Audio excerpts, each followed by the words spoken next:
يسعدني ويشرفني ان انا اطلب ايد بنت حضرتك رباب. عمي انا يسعدني ويشرفني ان انا اطلب ايد بنت حضرتك رباب. اهلا وسهلا يا ابني، اهلا وسهلا. بص يا ابني، انا طول عمري صريح، احب الصراحه زي مراتي بالظبط. يخليك ليا. وانا كمان يا عمي بحب الصراحه برضو زي رباب. انتوا واخدين على بعض قوي كده. البس. من اولها كده يا عمي يعني. البس دي. معلش ايه ده يا عمي؟ ده جهاز كشف الكذب، انا اخترعته واظن مفيش فرصه احسن من كده نجربه عليك. معلش بس يا عمي، هو حضرتك ما جربتوش على حد قبل كده؟ كلاب بس. او بعدين؟ ريكو والبقاء لله، وريكس تعيش انت. دول اخواتك ولا ايه؟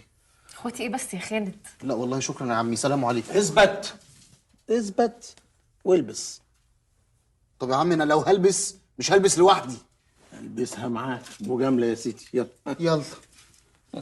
قول لي بقى، عرفتها ازاي وكنتوا بتتقابلوا فين؟ لا اتقابلنا ايه يا عمي؟ انا اول مره اقعد مع رباب. اول مره اقعد مع رباب باحترامي كده. يخرس. انا بنتي اشرف.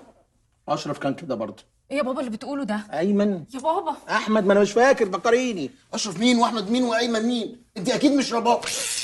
رباب اللي انا عارفها رباب. يخرس. انا بنتي بربيها، امها ربتها. رباب دي ما عدتش على تربيه اساسا. لما كنت في الخليج. الله. انا كنت في الخليج، سافرت في ايه، انا ما بكدبش.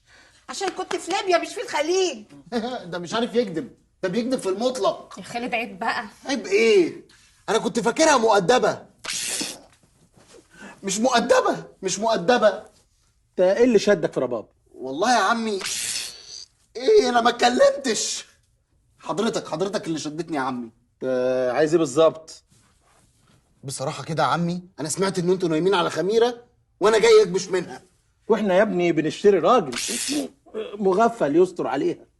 انت اهلك ما جوش معاك ليه؟ عشان نتشرط عليهم. والله يا عمي هما مش فاضيين، مش مستنضفين يجي يقعدوا معاكوا. ليه بس يا ابني كده؟ ده احنا كنا هنبقى اهل. ايه ده؟ جهاز باظ ولا ايه؟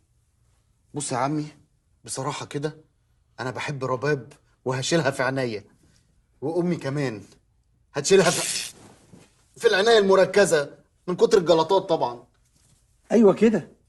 وحماتك دي هتشيلك من فوق الارض شيل، وترميك في اقرب بلاعه.